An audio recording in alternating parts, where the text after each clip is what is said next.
Welcome to cubit academy. അപ്പം നമ്മൾ നോക്കാൻ പോകുന്ന 11/5/2024 മുതൽ 17/5/2024 വരെയുള്ള കറണ്ട് അഫയേഴ്സ് ആണ് എന്ത് ചെയ്യുന്നത് നമ്മൾ നോക്കാൻ പോകുന്നത്. നമുക്ക് നോക്കാം എന്താണ് ആദ്യത്തെ ടോപ്പിക് എന്ന് പറയുന്നത്. ഡീവാല്യൂഷൻ ആൻഡ് ഡിപ്രിസിയേഷൻ ഓഫ് കറൻസി ആണ് അല്ലേ. അതായത് ഇന്ത്യയുടെ ഫൈനാൻഷ്യൽ മാർക്കറ്റുമായി ബന്ധപ്പെട്ട കറണ്ട് അഫെയർ വന്നിരിക്കുന്നത്. എന്താണ് ഇന്ത്യയുടെ ഫൈനാൻഷ്യൽ മാർക്കറ്റുമായി ബന്ധപ്പെട്ട ഒരു കറണ്ട് അഫെയർ ആണ് വന്നിരിക്കുന്നത്. എന്താണ് ഇത് ന്യൂസായി വരാനുള്ള കാരണം? എന്താണ്? The Indian rupee depreciated by around 27.6% against the US dollar in the last 10 years എന്നുള്ളതാണ്. ഓക്കെ, ചിലപ്പോൾ ചോദിക്കാറുണ്ട് കേട്ടോ, എക്സാമൊക്കെ വരുന്ന സമയത്ത് അല്ലെങ്കിൽ നമ്മുടെ എക്സാമിനൊക്കെ ഈ ഇത്തരം ഇൻഫ്ലേഷനോ അല്ലെങ്കിൽ ഡീഫ്ലേഷനോ ഒക്കെ വരുമ്പോൾ അതിൻ്റെ വാല്യൂ ഒക്കെ ചോദിക്കാറുണ്ട്. എത്രയാണ് ഇന്ത്യയിലെ എത്ര പെർസെൻറ്റേജാണ് ഇൻഫ്ലേഷൻ എന്നൊക്കെ ചോദിക്കാറുണ്ട്. അത് നമ്മളിപ്പോൾ ഇവിടെ ഡിസ്കസ് ചെയ്യുന്നില്ല. നിങ്ങൾ എക്സാമിന് പോകുന്നതിന് മുമ്പ് നോക്കിയാൽ മതി. നമുക്ക് നോക്കാം ഫീച്ചർ, അതുപോലെ എന്താണ് ഡീവാല്യൂഷൻ, എന്താണ് ഡിപ്രിസിയേഷൻ. ഡീവാല്യൂഷനും ഡിപ്രിസിയേഷനും ഒക്കെ എന്താണ് പല ക്ലാസ്സുകളിലായിട്ട് കറണ്ട് അഫെയർസിൽ തന്നെ നമ്മൾ പറഞ്ഞിട്ടുണ്ട്. ഇനി ആദ്യം കോസ്, ഇതിനുള്ള കാരണം എന്താണെന്ന് ചോദിച്ചു കഴിഞ്ഞാൽ ഡീവാല്യൂഷനുള്ള കാരണം എന്താണ്? ഗവൺമെൻറ് ആക്ഷനാണ്. അതേസമയം ഡിപ്രിസിയേഷനുള്ള ആക്ഷൻ എന്താണ്? മാർക്കറ്റ് ഫോഴ്സസ് ആണ്. അതായത് ഡിമാൻഡിലും സപ്ലൈയിലും മാറ്റം വരുന്നതാണ് എന്തിന് കാരണമായി മാറുന്നത്? ഡിപ്രിസിയേഷന് കാരണമായി മാറുന്നത്. ഇനി ഇതിൽ എക്സ്ചേഞ്ച് റേറ്റ് സിസ്റ്റം എന്താണെന്ന് ചോദിച്ചു കഴിഞ്ഞാൽ ഇവിടെ ഉപയോഗിക്കുന്നത് നമ്മൾ എന്താണ്? Fixed exchange rate system. അതേസമയം ഡിപ്രിസിയേഷനിൽ നമ്മൾ ഉപയോഗിക്കുന്നത് എന്താണ്? ഫ്ലോട്ടിങ്ങുമാണ്. ഓക്കെ, പിന്നെ ഇൻ്റർനാഷണാലിറ്റിയിൽ എന്ത് വ്യത്യാസം വരുന്നത് ചോദിച്ചു കഴിഞ്ഞാൽ എന്താണ്? Deliberate action to weaken currency for economic gain ആണെന്നുണ്ടെങ്കിൽ നാച്ചുറൽ ഡിക്ലൈൻ ഇൻ വാല്യൂ ആണ് ഏതിൻ്റെ പ്രത്യേകത? ഡിപ്രിസിയേഷൻ്റെ പ്രത്യേകത. ഇനി കൺട്രോൾ എന്താണ്? ഗവൺമെൻറ് കൺട്രോൾ എക്സ്ചേഞ്ച് റേറ്റ് ആണെങ്കിൽ ഇവിടെ എന്താണ്? മാർക്കറ്റ് ഡിറ്റർമൈൻസ് എക്സ്ചേഞ്ച് റേറ്റ് ആണ്. ഇതാണ് പ്രധാനമായിട്ടും ഏതൊക്കെ തമ്മിലുള്ള വ്യത്യാസം അല്ലെങ്കിൽ വേരിയേഷൻ എന്ന് വിളിക്കുന്നത്. ഡീവാല്യുവേഷനും അതുപോലെ തന്നെ എന്താണ് ഡിപ്രിസിയേഷനും തമ്മിലുള്ള ഡിഫറൻസ് എന്ന് വിളിക്കുന്നത്.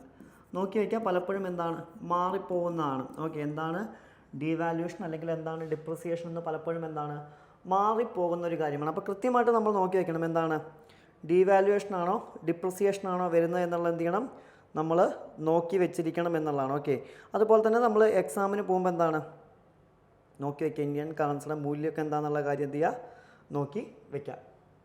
ഇനി നെക്സ്റ്റ് ന്യൂസ് വേൾഡ് ബാങ്ക് ആണ്. എന്താണ്? Recently the world bank released a recipe for a liveable planet report starting that annual investment of $260 billion are necessary to cut agri food emissions in half by the 2030 and achieve net zero by 2050. അല്ലേ, ഇത് already നമ്മുടെ ഒരു ഗോളാണ് അല്ലേ, ഇന്ത്യയുടെ ഒരു long term ഗോളാണിത്. Okay, ഇനി ഇവിടെ പ്രധാനമായിട്ട് ഇത്തരം ഒരു ന്യൂസ് വരുമ്പോൾ നമ്മൾ ആരെക്കുറിച്ച് നോക്കിയിരിക്കണം? WTO എന്ന് പറയുന്ന ഇൻ്റർനാഷണൽ ഓർഗനൈസേഷനെ കുറിച്ച് നമ്മൾ കഴിഞ്ഞ ക്ലാസ്സിൽ നോക്കിയായിരുന്നു. അതുപോലെ തന്നെ ഇൻ്റർനാഷണൽ ലെവലിൽ വളരെ ഇമ്പോർട്ടൻ്റ് ആയൊരു സ്ഥാപനമാണ് ഇത് വേൾഡ് ബാങ്ക് എന്ന് വിളിക്കുന്നത്. ഓക്കെ, നമുക്ക് വേൾഡ് ബാങ്കിനെ കുറിച്ച് നോക്കാം. എന്താണ് വേൾഡ് ബാങ്ക് എന്ന് പറഞ്ഞു കഴിഞ്ഞാൽ, അല്ലെങ്കിൽ വേൾഡ് ബാങ്കിൻ്റെ ലക്ഷ്യം എന്താണെന്ന് ചോദിച്ചു കഴിഞ്ഞാൽ എന്താണ്? ഓരോ രാജ്യത്തിൻ്റെയും അതിൽ അംഗമായിട്ടുള്ള ഓരോ രാജ്യത്തിൻ്റെയും സോഷ്യോ ഇക്കോണമിക് ഡെവലപ്മെൻ്റ് ആണ് ആരുടെ ലക്ഷ്യം എന്ന് വിളിക്കുന്നത്? വേൾഡ് ബാങ്കിൻ്റെ ലക്ഷ്യം എന്ന് വിളിക്കുന്നത്. ഇനി വേൾഡ് ബാങ്കിൻ്റെ പ്രസിഡന്റ് എപ്പോഴും എവിടെ നിന്നായിരിക്കും എന്ന് വെച്ച് കഴിഞ്ഞാൽ എവിടുന്നായിരിക്കും? USA നിന്നായിരിക്കും, യുണൈറ്റഡ് സ്റ്റേറ്റ്സ് ഓഫ് അമേരിക്കയിൽ നിന്നാണ് എപ്പോഴും ആരുടെ പ്രസിഡന്റ് ഉണ്ടാവുക? വേൾഡ് ബാങ്കിൻ്റെ പ്രസിഡന്റ് ഉണ്ടാവുക.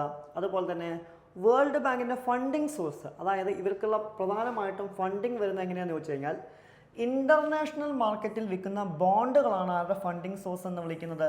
വേൾഡ് ബാങ്കിൻ്റെ ഫണ്ടിങ് സോഴ്സ്. പക്ഷേ ശ്രദ്ധിക്കുക, ഈ വേൾഡ് ബാങ്ക് എന്ന് പറയുന്നത് എന്താണ്? ഒരു സ്ഥാപനമല്ല. അതുകൊണ്ട് തന്നെ പലപ്പോഴും വേൾഡ് ബാങ്ക് മറ്റൊരു പേരിൽ കൂടി കാണാറുണ്ട്. എന്താണ്?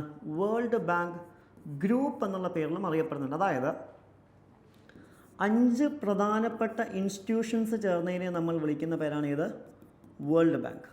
ഓക്കെ, ഏതൊക്കെയാണ് 5 പ്രധാനപ്പെട്ട ഇൻസ്റ്റിറ്റ്യൂഷൻസ്? ഒന്ന് IBRD ആണ്. എന്താണ്? International bank for reconstruction and development ആണ്. 2 ഏതാണ്? IDA അഥവാ ഇൻ്റർനാഷണൽ ഡെവലപ്മെൻറ്റ് അസോസിയേഷൻ. ഇതിനെ നമ്മൾ എന്ത് പേരിൽ കൂടി വിളിക്കുന്നുണ്ട്? സോഫ്റ്റ് ലോൺ വിൻഡോ എന്നുള്ള പേരിൽ. അപ്പോൾ സോഫ്റ്റ് ലോൺ വിൻഡോ എന്നറിയപ്പെടുന്ന വേൾഡ് ബാങ്ക് ഗ്രൂപ്പിലെ ഒരു സ്ഥാപനം ഏതാണെന്ന് ചോദിച്ചു കഴിഞ്ഞാൽ ഏതാണ്? അത് IDA ആണ്. എന്താണ്? International development അസോസിയേഷനാണ്. 3 വരുന്ന ഏതാണ്? മൈഗയാണ്. എന്താണ്? Multilateral investment guarantee agency. 4 ഏതാണ്? ICSID. ഏതാണ്? International centre for settlement of investment disputes ആണ്. ശ്രദ്ധിക്കുക, ഇതിൽ അംഗമല്ല? ഇന്ത്യ അംഗമല്ല. അപ്പോൾ ഇന്ത്യ അംഗമല്ലാത്ത വേൾഡ് ബാങ്കിൻ്റെ സ്ഥാപനം ഏതാണെന്ന് ചോദിച്ചു കഴിഞ്ഞാൽ ഏതാണ്? ICSID ആണ്. എന്താണ്? International centre for settlement of investment disputes ആണ്. പിന്നെ വരുന്നതാണ് ഏത്? IFC അഥവാ ഇൻ്റർനാഷണൽ ഫൈനാൻഷ്യൽ കോർപ്പറേഷനാണ് ഏത് എന്ന് വിളിക്കുന്നത്? IFC എന്നുള്ള പേരിൽ അറിയപ്പെടുന്നത്. അപ്പോൾ പ്രധാനമായിട്ടും 5 സ്ഥാപനങ്ങൾ ചേർന്നാണ് ഇത് വേൾഡ് ബാങ്ക്. ഏതൊക്കെയാണ്? 1 എന്ന് വിളിക്കുന്നത് ഏതാണ്? IBRD ആണ് അല്ലേ? അതുപോലെ തന്നെ 2ാമത്തെ ഏതാണ്? IDA ആണ്. 3ാമത്തെ ഏതാണ്? മൈഗ ആണ്. ആൻഡ് 4ാമത്തെ ഏതാണ്? ICSID ആണ്. നമ്മൾ പറഞ്ഞു ഇതിൽ അംഗമല്ല? ഇന്ത്യ അംഗമല്ല. 5ാമത്തെ ഏതാണ്? IFC ഇൻ്റർനാഷണൽ ഫൈനാൻഷ്യൽ കോർപ്പറേഷനാണ്. ഇനി എന്താണ് next news? Foreign exchange management act 1999 ആണ്. ഓക്കെ, എന്താണ് ന്യൂസ്? എന്താണ്? Foreign exchange management act 1999. ഇനി എന്താണ് ഇത് ന്യൂസിൽ വരാനുള്ള ഒരു കാരണം? എന്താ? Recently the reserve bank of India has eased foreign exchange management act FEMA regulation to facilitate foreign investment in derivatives. ഇതാണ് ഇത് ന്യൂസിൽ വരാനുള്ള എന്താണ് റീസൺ എന്ന് വിളിക്കുന്നത്. നമുക്ക് നോക്കി നോക്കാം. ഇതിൽ നമ്മൾ ആദ്യം നോക്കേണ്ടത് എന്താണ് ഫോറിൻ എക്സ്ചേഞ്ച് മാനേജ്മെൻറ്റ് ആക്ട് 1999 എന്ന് വിളിക്കുന്നത്? ഇതെന്താണ്? ഇതൊരു ലീഗൽ ഫ്രെയിം വർക്കാണ്. എന്തിനു വേണ്ടിയിട്ട്? Administration of foreign exchange transactions in India. അതിനു വേണ്ടിയിട്ടുള്ളൊരു എന്താണ് ലീഗൽ ഫ്രെയിം വർക്കാണ് ഏത് എന്ന് വിളിക്കുന്നത്? ഫോറിൻ എക്സ്ചേഞ്ച് മാനേജ്മെൻറ്റ് ആക്ട് 1999 എന്നുള്ള പേരിൽ എന്ത് ചെയ്യുന്നത് അറിയപ്പെടുന്നതായിട്ട് എന്ത് ചെയ്യാൻ പറ്റുക? നമുക്ക് കാണാൻ പറ്റുക. Under the FEMA all transactions involving foreign exchange have been classified either as capital or current account transaction. ഇതിനെ 2 ട്രാൻസാക്ഷൻസ് ആയിട്ട് നമ്മൾ തരംതിരിക്കുന്നുണ്ട്. ഒന്നാമത്തെയാണ് ഇത് ക്യാപിറ്റൽ, രണ്ടാമത്തെയാണ് ഇത് കറണ്ട് അക്കൗണ്ട് ട്രാൻസാക്ഷൻ എന്നുള്ള പേരിൽ എന്ത് ചെയ്യുന്നുണ്ട് നമ്മൾ 2ആയി തരംതിരിക്കുന്നതായിട്ട് എന്ത് ചെയ്യാൻ പറ്റും? കാണാൻ സാധിക്കും. നമുക്ക് നോക്കാം എന്താണ് കറണ്ട് അക്കൗണ്ട് ട്രാൻസാക്ഷൻ അല്ലെങ്കിൽ എന്താണ് ക്യാപിറ്റൽ അക്കൗണ്ട് ട്രാൻസാക്ഷൻ. എന്താണ് കറണ്ട് അക്കൗണ്ട് ട്രാൻസാക്ഷൻ എന്ന് പറഞ്ഞു കഴിഞ്ഞാൽ എന്താണ്? All transactions undertaken by resident that do not alter his or her asset or liabilities outside India are current account transaction. എന്താണ് പറയുന്നത്?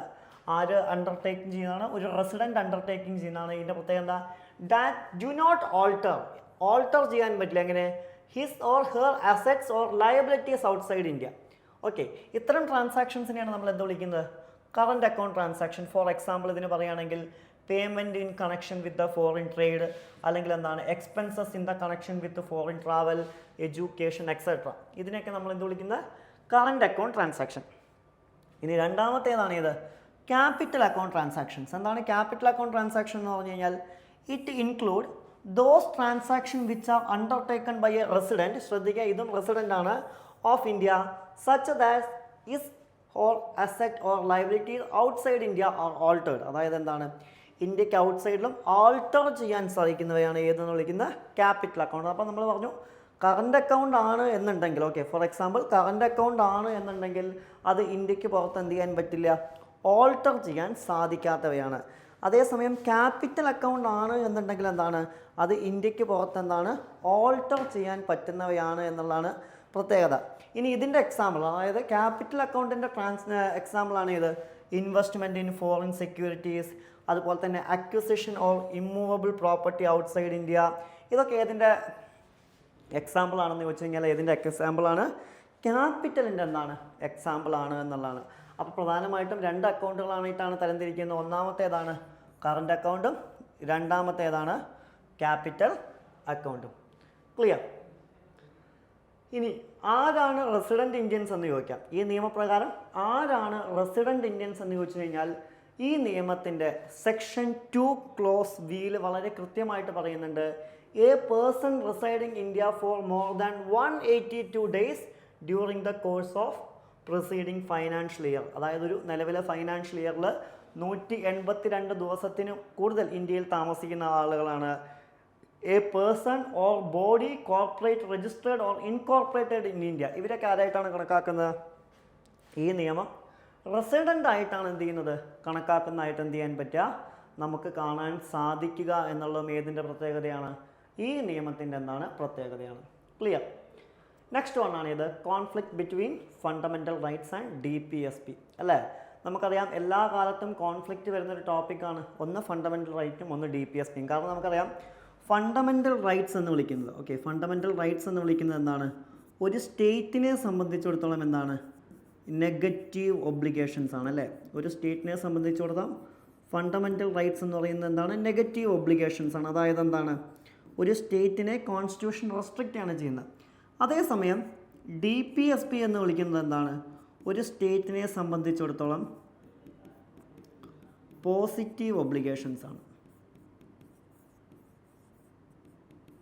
ഏതാണ്, പോസിറ്റീവ് ഒബ്ലിഗേഷൻസ്. അതായത് ഒരു സ്റ്റേറ്റിൽ എങ്ങനെ നിയമം നിർമ്മിക്കാം എന്നുള്ളതാണ് ഏതിൽ പറയുന്നത്, DPSPയിൽ പറയുന്നതായിട്ട് എന്ത് ചെയ്യാൻ പറ്റുക, നമുക്ക് കാണാൻ സാധിക്കുക.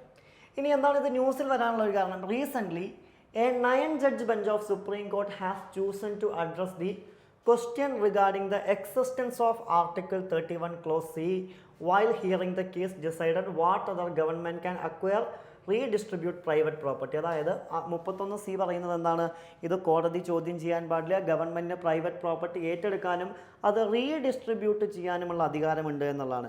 ഇനി അത് അധികാരമുണ്ടോ എന്നുള്ളതാണ് ഇവിടെ നടക്കുന്ന ചോദ്യം, സുപ്രീം കോർട്ട് ഓഫ് ഇന്ത്യയിൽ എന്താണ് നടക്കുന്ന ചോദ്യം എന്ന് വിളിക്കുന്നത്. ക്ലിയർ. അപ്പോൾ ഇത്തരമൊരു ന്യൂസ് വരുമ്പോൾ ആദ്യം നമ്മൾ നോക്കണം എന്താണ് ആർട്ടിക്കിൾ 31C. അതായത് എന്താണ് ആർട്ടിക്കിൾ 31Cയുടെ ലക്ഷ്യം എന്ന് പറഞ്ഞു കഴിഞ്ഞാൽ എന്താണ്, ഒരു സോഷ്യൽ ഗോൾസ് എന്ത് ചെയ്യുക, അച്ചീവ് ചെയ്യുക. അതായത് പറയുന്നത് പ്രധാനമായിട്ടും ഇന്ത്യൻ കോൺസ്റ്റിറ്റ്യൂഷൻ്റെ DPSPയിൽ രണ്ട് പ്രധാനപ്പെട്ട ആർട്ടിക്കിൾ പറയുന്നുണ്ട്, ഒന്ന് 31Bയും ഒന്ന് 31Cയും. ഈ 31B എന്താണ് പറയുന്നത്, the material resources of a community are distributed to serve the common good.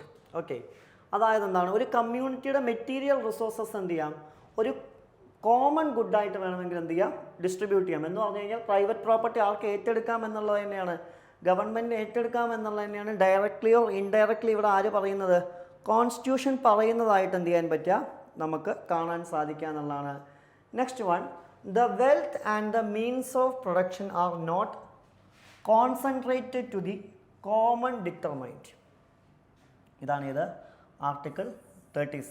അതായത് എന്താണ്, the wealth and the means of production are not concentrated to the common determined എന്നുള്ളതാണ്. ഇത് നടപ്പിലാക്കുക അല്ലെങ്കിൽ ഇത്തരം കാര്യങ്ങൾ നടപ്പിലാക്കുക എന്നുള്ളതാണ് ആരുടെ ലക്ഷ്യം, നമുക്കറിയാം നമ്മുടെ ഗവൺമെൻറ് ഓഫ് ഇന്ത്യയുടെ എന്താണ് ലക്ഷ്യം എന്ന് വിളിക്കുന്നത്. ഇനി ഈ ഫണ്ടമെൻ്റൽ റൈറ്റ്സും DPSPയും തമ്മിൽ പലപ്പോഴും കോൺഫ്ലിക്റ്റ് ഉണ്ടാകും. അതായത് പലപ്പോഴും DPSP നടപ്പിലാക്കുന്ന സമയത്ത് അവിടെ സ്വാഭാവികമായിട്ടും എന്ത് ലംഘിക്കപ്പെടും, പലപ്പോഴും മൗലികാവകാശങ്ങൾ ലംഘിക്കപ്പെടും. പക്ഷേ DPSP നടപ്പിലാക്കുമ്പോൾ ഏത് ലംഘിക്കപ്പെടാൻ പാടില്ല, മൗലികാവകാശങ്ങൾ ഒരു കാരണവശാലും എന്ത് ചെയ്യാൻ പാടില്ല, ലംഘിക്കപ്പെടാൻ പാടില്ല എന്നാണ് ആര് പറയുന്നത്, സുപ്രീം കോർട്ട് ഓഫ് ഇന്ത്യ പറയുന്നത്. അതുമായി നടന്ന പ്രധാനപ്പെട്ട കേസുകൾ നോക്കാം. ഒന്നാമത്തെ കേസാണ് ഇത്, the Champakam Dorairajan versus state of Madras 1951. ഇതിലെന്താണ് കോടതി പറയുന്നത്, in this case the supreme court ruled that in the case of any conflict between the fundamental right and directive principle the former would be provide. അതായത് ഫണ്ടമെൻ്റൽ റൈറ്റും DPSPയും തമ്മിൽ എന്തെങ്കിലും രീതിയിൽ പ്രശ്നമുണ്ടായാൽ ആ നിലവിലുള്ള അതിനാണ് എന്ത് ചെയ്യുക, ഇമ്പോർട്ടൻസ് കിട്ടുക. അതായത് it declared that the DPSP have to conform and run as subsidiary as the fundamental right. അതായത് ഫണ്ടമെൻ്റൽ റൈറ്റിൻ്റെ സബ്സിഡറി ആയിട്ട് മാത്രമേ എന്തിനു റൺ ചെയ്യാൻ പറ്റുള്ളൂ, DPSPക്ക് റൺ ചെയ്യാൻ പറ്റുള്ളൂ. അല്ലാതെ ഒരിക്കലും മൗലികാവകാശങ്ങളെ ലംഘിക്കുന്ന രീതിയിൽ ആൾക്ക് റൺ ചെയ്യാൻ പറ്റില്ല. DPSPക്ക് എന്ത് ചെയ്യാനുള്ള അവകാശമില്ല, റൺ ചെയ്യാനുള്ള അവകാശമില്ല എന്നുള്ളതാണ്. And it also held that the fundamental right could be amended by the parliament by enacting constitutional amendment act. അതുപോലെ തന്നെ എന്താണ്, ഫണ്ടമെൻ്റൽ റൈറ്റ്സ് അമെൻഡ് ചെയ്യാനുള്ള അധികാരം ആർക്കുണ്ട്, ഇന്ത്യൻ കോൺസ്റ്റിറ്റ്യൂഷൻ്റെ ആർട്ടിക്കിൾ 368 പ്രകാരം ആർക്കുണ്ട് എന്നുള്ളതാണ്, പാർലമെൻറ്റിന് ഉണ്ട് എന്നുള്ളതാണ്. ക്ലിയർ. ഇനി രണ്ടാമത്തെയാണ് ഇത് Golaknath versus state of Punjab 1967. ഈ കേസിൽ എന്താണ് പറയുന്നത്, in this case the supreme court declare that fundamental rights could not be amended by parliament even for the implementation of directive principles. അതായത് DPSP ഇംപ്ലിമെൻറ്റ് ചെയ്യുന്നതിന് വേണ്ടിയിട്ട് എന്തിനെ അമെൻഡ് ചെയ്യരുത്, ഫണ്ടമെൻ്റൽ റൈറ്റ്സിനെ അമെൻഡ് ചെയ്യരുത്. ഇതാണ് ഏത് കേസ്, ഗോലക്നാഥ് കേസിൽ പറയുന്നത്. DPSP ഇംപ്ലിമെൻറ്റ് ചെയ്യുന്നതിന് വേണ്ടി എന്തിനെ അമെൻഡ് ചെയ്യരുത്, മൗലികാവകാശങ്ങളെ അമെൻഡ് ചെയ്യരുത് എന്നുള്ളതായിരുന്നു ആരുടെ വിധി, ഗോലക്നാഥ് കേസിൻ്റെ വിധി. It was contradictory it on judgment the Shankari Prasad case. Shankari Prasad കേസിൻ്റെ ഒരു കോൺട്രഡക്ടറി കൂടിയായിരുന്നു ഏത്, ഈ ഗോലക്നാഥ് കേസ് എന്ന് വിളിക്കുന്നത്. പിന്നെ വരുന്നതാണ് ഏത്, കേശവാനന്ദ ഭാരതി കേസ് എന്ന് വിളിക്കുന്നത് അല്ലെ, Kesavananda Bharati versus state of Kerala 1973. എന്താണ്, in this case the Supreme Court overruled its judgment in the Golaknath case. It upheld the validity of 24th Amendment Act and stated that Parliament is empowered, abridged or taken away any fundamental rights. അതായത് ഏതൊരു മൗലികാവകാശവും എന്ത് ചെയ്യാൻ പറ്റും, എടുത്തു മാറ്റാൻ ആർക്ക് അവകാശമുണ്ട്, പാർലമെൻറ്റിന് അവകാശമുണ്ട്. അതായത് ഗോലക്നാഥിൻ്റെ കേസിൻ്റെ നേരെ ഓപ്പോസിറ്റ് ആയിരുന്നു ഏതിൻ്റെ വിധി എന്ന് വിളിക്കുന്നത്, കേശവാനന്ദ ഭാരതി കേസിൻ്റെ വിധി. ഓക്കെ, ഗോലക്നാഥ് കേസിൻ്റെ എന്താണ്, നേരെ ഓപ്പോസിറ്റ് ആയിരുന്നു ആരുടെ വിധി, കേശവാനന്ദ ഭാരതി കേസിൻ്റെ വിധി. അതായത് ഇതിൽ സുപ്രീം കോർട്ട് എന്ത് പറഞ്ഞു എന്ന് വെച്ച് കഴിഞ്ഞാൽ, ഇന്ത്യൻ പാർലമെൻറ്റ് വേണമെങ്കിൽ എന്ത് ചെയ്യാം, ഫണ്ടമെൻ്റൽ റൈറ്റ്സിൽ ഏത് രീതിയിലും എന്ത് ചെയ്യാൻ പറ്റും, വ്യത്യാസം വരുത്താൻ സാധിക്കും എന്നുള്ളതായിരുന്നു. At the same time, it laid down the new doctrine of the basic structure or basic features of the constitution. ഇതിൽ എന്ത് ചെയ്യുന്നുണ്ട്, ബേസിക് സ്ട്രക്ചർ അല്ലെങ്കിൽ ബേസിക് ഫീച്ചേഴ്സ് എന്നൊരു ആശയം കൂടി കൊണ്ടുവന്നു. അതായത് പാർലമെൻറ്റിന് അമെൻഡ് ചെയ്യാൻ പറ്റും, യെസ്, 100%, അബ്സല്യൂട്ട്ലി യെസ്. പക്ഷേ എന്തിനുള്ള അവകാശമില്ല, കോൺസ്റ്റിറ്റ്യൂഷൻ്റെ ബേസിക് സ്ട്രക്ചർ എന്താണ്, ഇല്ലാതാക്കാനുള്ള അവകാശമില്ല. അതിനെന്തുണ്ട്, ഒരു ബേസിക് സ്ട്രക്ചർ ഉണ്ട് എന്നുള്ളതായിരുന്നു ആരുടെ വിധി, Kesavananda Bharati versus state of Kerala 1973 എന്ന് വിളിക്കുന്നത്. And it ruled that the constitution power of parliament under article 368 does not enable it to alter the basic structure of the constitution എന്നുള്ളതാണ്. അതായത് നിങ്ങൾക്ക് അമെൻഡ് ചെയ്യാം, പക്ഷേ എന്തിനെ വൈലേറ്റ് ചെയ്യുന്ന രീതിയിലാവരുത്, അത് ഇന്ത്യൻ കോൺസ്റ്റിറ്റ്യൂഷൻ്റെ എന്താണ്, ബേസിക് സ്ട്രക്ചറിനെ എന്താണ്, വൈലേറ്റ് ചെയ്യുന്ന രീതിയിലാവരുത് എന്നുള്ളതാണ്. ക്ലിയർ. പിന്നെ വരുന്നതാണ് ഏത്, Minerva Mills versus union of India 1980 എന്ന് വിളിക്കുന്നത്. In this case, the Supreme Court held that the Indian Constitution is founded on the bedrock of the balance between fundamental rights and DPSP. അതായത് എന്താണ്, Indian constitution എന്താണ്, ഒരു bedrock ഉണ്ട്. അതായത് fundamental റൈറ്റും DPSPയും തമ്മിൽ എന്താണ്, കൃത്യമായൊരു ബാലൻസിങ് പൊസിഷൻ ഉണ്ടെന്നാണ് ഏതിൽ പറയുന്നത്, മിനർവ മിൽസ് കേസിൽ പറയുന്നത്. The Parliament can amend the fundamental right for the implementing the directive principles so long the amendment does not damage or destroy the basic structure constitution. അതായത് എന്താണ്, DPSP നടപ്പിലാക്കുന്നതിന് വേണ്ടിയിട്ട് ആരെ അമെൻഡ് ചെയ്യാം, ഫണ്ടമെൻ്റൽ റൈറ്റ്സിനെ എന്ത് ചെയ്യാം, അമെൻഡ് ചെയ്യാം. പക്ഷെ ഒരിക്കലും അത് ഏത് തകരുന്ന രീതിയിലാവരുത്, കേശവാനന്ദ ഭാരതി കേസിൽ പറഞ്ഞ ജഡ്ജ്മെൻറ്റ് പോലെ എന്ത് ചെയ്യരുത്, ഒരു ബേസിക് ഫീച്ചേഴ്സ് അല്ലെങ്കിൽ ബേസിക് സ്ട്രക്ചർ എന്താണ്, ഇല്ലാതാക്കുന്ന രീതിയിലാവരുത് എന്നുള്ള ഏതിൽ പറയുന്നുണ്ട്, Minerva Mills versus union of India 1980 പറയുന്നതായിട്ട് എന്ത് ചെയ്യാൻ പറ്റും, നമുക്ക് കാണാൻ സാധിക്കും എന്നുള്ളതാണ് ഏതിൻ്റെ പ്രത്യേകത, മിനർവ മിൽസ് കേസിൻ്റെ എന്താണ് പ്രത്യേകത എന്ന് വിളിക്കുന്നത്. ക്ലിയർ. നെക്സ്റ്റ് വണ്ണാണ്, next organisation WTO, world trade organisation. ഇനി എന്താണ് WTO ന്യൂസിൽ വരാനുള്ളൊരു കാരണം എന്താണ്, recently the US and Australia have contended that India is giving sugarcane subsidies to its farmers beyond the limit set in the World Trade Organization Agreement on Agriculture, calling it to violate the global standard that can disrupt global trade. ശ്രദ്ധിക്കുക, ഇത് എല്ലാ കാലത്തുള്ള ഒരു പ്രശ്നമാണ്. അതായത് എന്താണ്, India എന്ത് ചെയ്യുന്നുണ്ട്, ഷുഗർ കെയിൻ ഫാർമേഴ്സിന് കൂടുതൽ സബ്സിഡീസ് കൊടുക്കുന്നു. അത് WTO പ്രകാരമുള്ള എഗ്രിമെൻ്റ് ഓൺ അഗ്രികൾച്ചറിന് എതിരാണ് എന്നുള്ളതാണ്. ശ്രദ്ധിക്കുക, ഇങ്ങനെ ഷുഗർ കെയിനുമായി ബന്ധപ്പെട്ട ഇഷ്യൂ ഇന്ത്യയിൽ ആദ്യമായിട്ടൊന്നല്ല വരുന്നത്, ഒരുപാട് തവണ വന്നിട്ടുണ്ട്. പക്ഷേ ഇന്ത്യയുടെ നമുക്കറിയാം ഡൊമസ്റ്റിക് മാർക്കറ്റിൻ്റെ നിലനിൽപ്പ് തന്നെ ആരെ അടിസ്ഥാനമാക്കിയിട്ടാണ്, അഗ്രികൾച്ചറിനെ അടിസ്ഥാനമാക്കി നിൽക്കുന്നതാണ്. പലപ്പോഴും അല്ലെങ്കിൽ WTO പറയുന്ന എല്ലാ കാര്യങ്ങളും എന്ത് ചെയ്യാൻ പറ്റില്ല, നമുക്ക് അംഗീകരിക്കാൻ പറ്റാറില്ല എന്നുള്ളത് തന്നെയാണ്. നമുക്ക് നോക്കാം, WTOനെ കുറിച്ച് നോക്കാം. WTO എന്ന് പറയുന്നത് എന്താണ്, ഒരു ഇൻ്റർനാഷണൽ ഓർഗനൈസേഷനാണ്. അതായത് പ്രധാനമായിട്ടും ഗ്ലോബൽ ട്രേഡ് റെഗുലേറ്റ് ചെയ്യുക അല്ലെങ്കിൽ പ്രൊമോട്ട് ചെയ്യുക എന്നുള്ളതൊക്കെയാണ് അവരുടെ ലക്ഷ്യം എന്ന് വിളിക്കുന്നത് WTOൻ്റെ അഥവാ വേൾഡ് ട്രേഡ് ഓർഗനൈസേഷൻ ലക്ഷ്യം. 1995 എന്ത് ചെയ്യുന്നത്, ഇത് സ്ഥാപിതമാവുന്നതായിട്ട് എന്ത് ചെയ്യാൻ പറ്റുക, നമുക്ക് കാണാൻ പറ്റുക. യൂറോപ്യൻ യൂണിയൻ അടക്കം 164 കൺട്രീസാണ് ഇതിൻ്റെ ഭാഗമായി വരുന്നത്, WTOൻ്റെ ഭാഗമായി വരുന്നത്. It provides a forum for member countries to negotiate and enforce trade agreements, resolve dispute and promote economic growth and development. അതായത് രാജ്യങ്ങൾ തമ്മിൽ ട്രേഡിൽ എന്തെങ്കിലും ഇഷ്യൂസ് വരുമ്പോൾ അല്ലെങ്കിൽ പ്രശ്നങ്ങൾ വരുമ്പോൾ അത് പരിഹരിച്ചു കൊടുക്കുക, അത് പൂർണ്ണമായിട്ടും എന്ത് ചെയ്യുക, ഇല്ലാതാക്കി കൊടുക്കുക, പ്രശ്നം സോൾവ് ചെയ്യുക എന്നുള്ളതൊക്കെയാണ് ആരുടെ ലക്ഷ്യം എന്ന് വിളിക്കുന്നത്, WTOൻ്റെ എന്താണ് ലക്ഷ്യം എന്ന് വിളിക്കുന്നത്. ഇനി ഇതിൻ്റെ ഹെഡ് ക്വാർട്ടേഴ്സ് എവിടെയാണ് സ്ഥിതി ചെയ്യുന്നത്, WTOൻ്റെ ഹെഡ് ക്വാർട്ടേഴ്സ് എവിടെയാണ് സ്ഥിതി ചെയ്യുന്നത് എന്ന് ചോദിച്ചു കഴിഞ്ഞാൽ എവിടെയാണ്, ജനീവ സ്വിറ്റ്സർലാൻഡിലാണ് എന്ത് ചെയ്യുന്നത് WTO അഥവാ വേൾഡ് ട്രേഡ് ഓർഗനൈസേഷൻ്റെ എന്താണ് ഹെഡ് ക്വാർട്ടേഴ്സ് സ്ഥിതി ചെയ്യുന്നതായിട്ട് എന്ത് ചെയ്യാൻ പറ്റുക, കാണാൻ പറ്റുക. ഇനി നേരത്തെ പറഞ്ഞ പോലെ തന്നെ ഇവരുടെ പ്രധാനപ്പെട്ട ലക്ഷ്യം എന്താണെന്ന് ചോദിച്ചു കഴിഞ്ഞാൽ എന്താണ്, ഇൻ്റർനാഷണൽ ട്രേഡിൽ എന്ത് ചെയ്യുക, ഒരു മീൻസ് ഒരു ഗ്ലോബൽ മാർക്ക് കൊണ്ടുവരിക. അതായത് രാജ്യങ്ങൾ തമ്മിൽ എന്തെങ്കിലും പ്രശ്നങ്ങൾ ഉണ്ടെങ്കിൽ എന്ത് ചെയ്യുക, അത് പരിഹരിക്കുക എന്നുള്ളത് തന്നെയാണ് ഇമ്പോർട്ടൻ്റ് ആയിട്ട് ആരുടെ ലക്ഷ്യം, WTOൻ്റെ അഥവാ വേൾഡ് ട്രേഡ് ഓർഗനൈസേഷൻ്റെ ലക്ഷ്യം.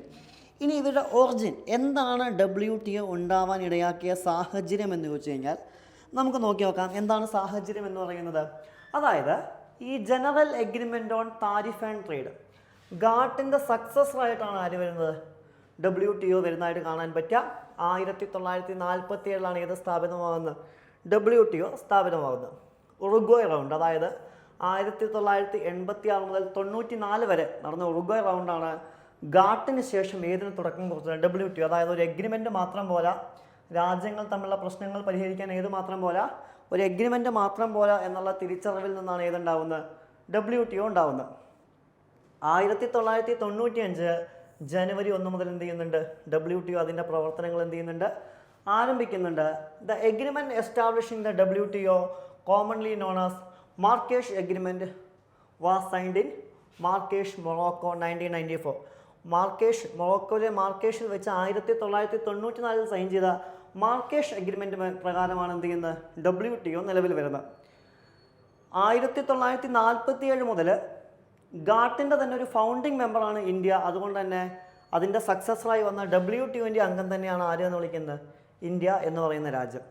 ഇനി എന്താണ് ഗാട്ടും WTOയും തമ്മിലുള്ള മെയിൻ ഡിഫറൻസ് എന്ന് ചോദിച്ചു കഴിഞ്ഞാൽ എന്താണ്, GATT mostly deals with trade in goods. GATT പ്രധാനമായിട്ടും എന്ത് ചെയ്യുന്നു, ഗുഡ്സിനെയാണ് ഫോക്കസ് ചെയ്യുന്നതെങ്കിൽ WTO it's agreement could not only cover goods. അതായത് WTO ആരെക്കുറിച്ച് മാത്രമല്ല പറയുന്നത്, ഗുഡ്സിനെ കുറിച്ച് മാത്രമല്ല എന്തിനെ കൂടി പറയുന്നുണ്ട്, ഉദാഹരണമായിട്ട് ഇൻ്റലക്ച്വൽ പ്രോപ്പർട്ടീസിനെ കുറിച്ച് പറയുന്നുണ്ട്. ഉദാഹരണമായിട്ട് ട്രേഡ് ക്രിയേഷൻ, ഡിസൈൻസ്, ഇൻവെൻഷൻസ്, ഇതും കൂടി പറയുന്നു എന്നുള്ള ആരുടെ പ്രത്യേകതയാണ്, WTOൻ്റെ അഥവാ വേൾഡ് ട്രേഡ് ഓർഗനൈസേഷൻ്റെ എന്താണ് പ്രത്യേകതയാണ് എന്നുള്ളതാണ്. ക്ലിയർ. നെക്സ്റ്റ് വൺ ആണ് ഇത്, 5th customs meeting between India and Bhutan.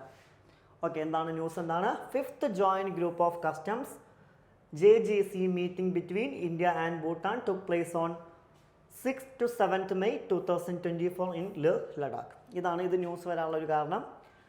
എന്താണ് meeting discussed bilateral issues such as operating new land custom stations and.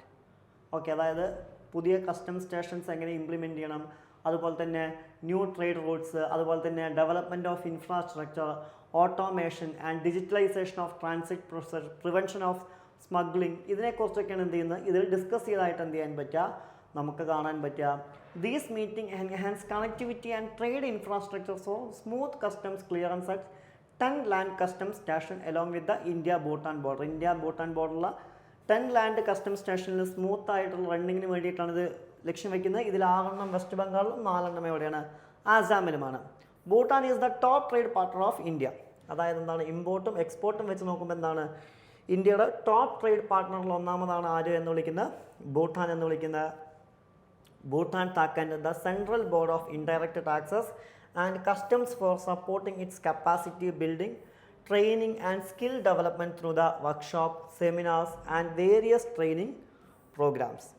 And enhance connectivity the Bhutan is important for India's neighbourhood first and act east policy. അതായത് എന്താണ്, ഇത് ഏതിൻ്റെ ഭാഗമാണ്, ഇന്ത്യയുടെ neighbourhood first അല്ലെങ്കിൽ എന്താണ് act east policy. ഈ act east policy എന്നതൊക്കെ കുറച്ച് ദിവസം മുമ്പുള്ള കറണ്ട് അഫയേഴ്സിൽ ഓൾറെഡി നമ്മൾ ഡിസ്കസ് ചെയ്ത കാര്യമാണ്. അതുകൊണ്ട് തന്നെ എന്ത് ചെയ്യുന്നില്ല, വീണ്ടും എന്ത് ചെയ്യുന്നില്ല, നമ്മൾ ഡിസ്കസ് ചെയ്യുന്നില്ല എന്നുള്ളതാണ്. Clear. Next news, the core conventions of ILO. എന്താണ് news, the Indian ministry of commerce and industry has formally refused allegations of the child labour made a recent report by Australia's joint standing committee on trade and investment growth. ഇതാണ് എന്തിന് ന്യൂസായിട്ട്, ഇതൊരു ന്യൂസായിട്ട് വരാനുള്ള കാരണം. ഇതിൽ നമുക്ക് നോക്കാനുള്ള ആരെക്കുറിച്ചാണ്, നമ്മുടെ ചില ബന്ധപ്പെട്ട നിയമങ്ങളെക്കുറിച്ച്, അതിൻ്റെ കീ പ്രൊവിഷൻസിനെ കുറിച്ച്, ഇന്ത്യയിലുള്ള അതിൻ്റെ സ്റ്റാറ്റസിനെ കുറിച്ചാണ്.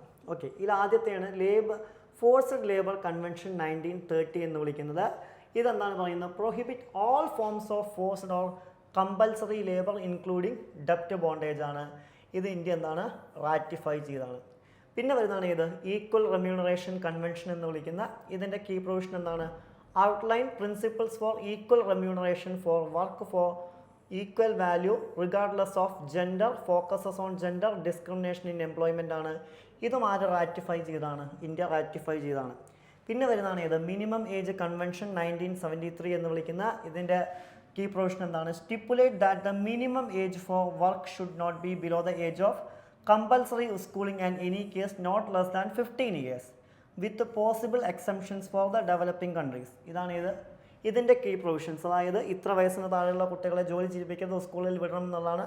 ഇതും ഇന്ത്യ റാറ്റിഫൈ ചെയ്തതാണ് അല്ലേ.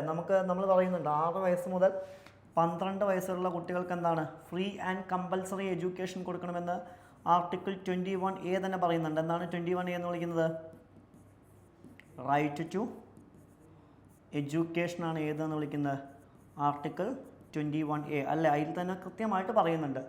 പിന്നെ വരുന്നതാണ് worst forms of child labour convention 1999 ആണ്. എന്താണ്, prohibits hazardous work likely to jeopardize children's physical, mental or moral health, aiming the immediate elimination of the worst forms of child labor for children below 18 years. 18 വയസ്സിന് താഴെയുള്ള കുട്ടികൾ എന്ത് ചെയ്യരുത്, hazardous ഇൻഡസ്ട്രീസിൽ work ചെയ്യരുത്. അതായത് അപകട സാധ്യതയുള്ള സ്ഥലങ്ങളിൽ എന്ത് ചെയ്യരുത്, ജോലി ചെയ്യിപ്പിക്കരുത് എന്ന് പറയുന്ന നിയമമാണ്. ഇതും എന്താണ്, ഇന്ത്യ റാറ്റിഫൈ ചെയ്തൊരു നിയമമാണ്. പിന്നെ വരുന്നതാണ് ഇത് right to organise and collective bargaining കൺവെൻഷനാണ്. എന്താണ്, establish rules for freedom of unionisation and collective bargaining protecting workers from discrimination of union activities ആണ്. ഇതെന്താണ്, requires promotion of voluntarily negotiation between government and workers ആണ്. ഇത് India എന്ത് ചെയ്തിട്ടില്ല, India ratify ചെയ്തതായിട്ട് എന്ത് ചെയ്യാൻ പറ്റില്ല, നമുക്ക് കാണാൻ പറ്റില്ല. ഇതെന്താണ്, ഇത് നോട്ട് റാറ്റിഫൈഡ് ആണ്. ക്ലിയർ. നെക്സ്റ്റ് വണ്ണാണ് ഇത് ഗുഡ് ഗവർണൻസ്. എന്താണ് ഇത് ന്യൂസിൽ വരാനുള്ള കാരണം, ലോക്സഭ ഇലക്ഷൻസ് ന്യൂസിലുണ്ട്, അതുകൊണ്ടാണ് എന്താണ് ഇത് ന്യൂസിൽ വരാനുള്ളൊരു കാരണം. എന്താണ് ഈ ഗുഡ് ഗവേണൻസ് എന്ന് വിളിക്കുന്നത്, നമുക്ക് നോക്കാം. ഇതിൻ്റെ റെഫറൻസ് എവിടെ നിന്നാണ്, ഭഗവത്ഗീത എന്നാണ്. അതുപോലെ തന്നെ കൗടില്യയുടെ അർത്ഥശാസ്ത്രത്തിൽ നിന്ന്, അതായത് welfare of people considers paramount of the role of king. അതുപോലെ തന്നെ മഹാത്മാഗാന്ധി എംഫസൈസ് ചെയ്യുന്ന സ്വരാജ്, ഗുഡ് ഗവേണൻസ് എന്നുള്ള ആശയം. അതുപോലെ തന്നെ നമ്മുടെ സസ്റ്റൈനബിൾ ഡെവലപ്മെൻറ്റ് ഗോളിലെ 16ാമത്തെ ഗോൾ എന്താണ്, improvement in governance, inclusion, participation, rights and security. ഇതൊക്കെയാണ് ഇതിൻ്റെ റെഫറൻസ്. ഓക്കെ, ഇനി ഇതിൻ്റെ key attributes, human rights council പ്രകാരം എന്തൊക്കെയാണ് ഒരു ഗുഡ് ഗവേണൻസിന് വേണ്ടതെന്ന് പറഞ്ഞാൽ ഏതൊക്കെയാണ്, 1 ട്രാൻസ്പെറൻസി, 2 ഏതാണ് റെസ്പോൺസിബിലിറ്റി, 3 ഏതാണ് അക്കൗണ്ടബിലിറ്റി, 4 ഏതാണ് പാർട്ടിസിപ്പേഷൻ, 5 ഏതാണ് responsiveness to the needs of the people ആണ്. അതുപോലെ തന്നെ UN പ്രകാരം ഒരു ഗുഡ് ഗവേണൻസ് ആ രാജ്യത്തുണ്ടാവണമെങ്കിൽ അതിന് 8 പ്രിൻസിപ്പിൾസ് വേണമെന്നാണ് പറയുന്നത്. 1 ഏതാണ് അക്കൗണ്ടബിൾ ആവണം, 2 എന്താണ് ട്രാൻസ്പെറൻ്റ് ആവണം അല്ലേ, 3 ഏതാണ് റെസ്പോൺസീവ് ആവണം, 4 എന്താണ് ഇക്വിറ്റീവ് ആൻഡ് ഇൻക്ലൂസീവ് ആവണം, 5 എന്താണ് എഫക്റ്റീവ് ആൻഡ് എഫിഷ്യൻ്റ് ആവണം, 6 എന്താണ് follows the rule of law ആയിരിക്കണം, ആൻഡ് 7 പാർട്ടിസിപ്പേറ്ററി ആയിരിക്കണം, 8 എന്താണ് കൺഷ്യൻസസ് ഓറിയൻറ്റഡ് ആയിരിക്കണം. ഓക്കെ, ഇനി ഇതിനു വേണ്ടി ഇന്ത്യയിൽ കൊണ്ടുവന്ന ഇനീഷ്യേറ്റീവ്സ് ഏതൊക്കെയാണെന്ന് ചോദിച്ചു കഴിഞ്ഞാൽ എന്താണ്, നാഷണൽ ഗുഡ് ഗവേണൻസ് ഡേ നമ്മൾ 25 ഡിസംബറിലാണ് ആലോചിക്കുന്നത്. ഒന്നെന്താണ് ട്രാൻസ്പെറൻസി ആൻഡ് അക്കൗണ്ടബിലിറ്റിക്ക് വേണ്ടി കൊണ്ടുവന്നതാണ് റൈറ്റ് ടു ഇൻഫോർമേഷൻ അല്ലേ. Already Indian constitution article 19 clause 1 clause എയിലും കൂടാതെ 2005 റൈറ്റ് ടു ഇൻഫോർമേഷൻ ആക്റ്റും. ഈ ഗവേണൻസിന് വേണ്ടി കൊണ്ടുവന്നാണ് എന്ത്, മിനിമം ഗവൺമെൻറ് മാക്സിമം ഗവേണൻസ്, അതായത് ഡിജിറ്റൽ ഇന്ത്യ പ്രോഗ്രാം. പിന്നെ central public grievances and redressal and monitoring system നമ്മൾ കൊണ്ടുവന്നിട്ടുണ്ട്. അതുപോലെ തന്നെ ഡീസെൻട്രലൈസേഷൻ ആൻഡ് ലോക്കൽ ഗവേണൻസ്, അതിനുവേണ്ടി കൊണ്ടുവന്ന കോപ്പറേറ്റീവ് ഫെഡറലിസത്തിൻ്റെ അണ്ടറിൽ വർക്ക് ചെയ്യുന്നതാണ് നീതി ഗവൺമെൻറ്റും. അതുപോലെ തന്നെ 73, 74 ഭരണഘടനാ ഭേദഗതികളിലൂടെ നമ്മൾ എന്ത് ചെയ്തു, പഞ്ചായത്തിനെയും അതുപോലെ തന്നെ മുനിസിപ്പാലിറ്റീസിനെയും ഏതിൻ്റെ ഭാഗമാക്കി മാറ്റി, നമ്മുടെ ഗവൺമെൻറ്റിൻ്റെ ഭാഗമാക്കി മാറ്റി. അതുപോലെ തന്നെ സിറ്റിസൺ പാർട്ടിസിപ്പേഷൻ ആൻഡ് എംപവർമെൻ്റ് ആണ്, അതിനുവേണ്ടി കൊണ്ടുവന്നാണ് ഇത്. ഉദാഹരണമായിട്ട് ഇന്ന് നമ്മൾ കാണുന്ന മേക്കിംഗ് ഇന്ത്യ ഇനിഷ്യേറ്റീവ്, അതുപോലെ തന്നെ my government platform, right to education act 2009 ഒക്കെ. ഇനി ലീഗൽ റിഫോംസിൻ്റെ ഭാഗമായി വന്നാണ് ഇത് മോഡൽ പോലീസ് ആക്ട് 2015, അതുപോലെ തന്നെ EFIRs, കോഡ് പ്രൊജക്റ്റ്, അതുപോലെ തന്നെ സൂപ്പേസ് പൊട്ടൻഷ്യലൊക്കെ ഏതാണ് ഇത് ഏതിൻ്റെ ഭാഗമാണ്? ഗുഡ് ഗവേണൻസിൻ്റെ ഭാഗമാണ്. ക്ലിയർ? ഇനി ഇത് റിലേറ്റഡ് ചലഞ്ചസ് എന്തൊക്കെയാണെന്ന് ചോദിച്ചു കഴിഞ്ഞാൽ ഒന്ന് ഏതാണ് വരുന്നത്? കറപ്ഷനാണ് വരുന്നത്. India's ranked 93/180 on corruption perception index ആണ് വരുന്നത് 2023 പ്രകാരം. ഇന്നീക്വാളിറ്റി ആൻഡ് സോഷ്യൽ എക്സ്ക്ലൂഷൻ നമ്മുടെ ഒരു ചലഞ്ചാണ്. എന്താണ്? India's wealth inequality at 60 years high in 2024 ആണ്. അതുപോലെ തന്നെ ഇൻഎഡ്യൂക്കേറ്റ് ജുഡീഷ്യൽ ഇൻഫ്രാസ്ട്രക്ചർ ഉണ്ട്. അതായത് 5 കോടിയിലധികം കേസുകൾ ഇപ്പോഴും എന്താണ്?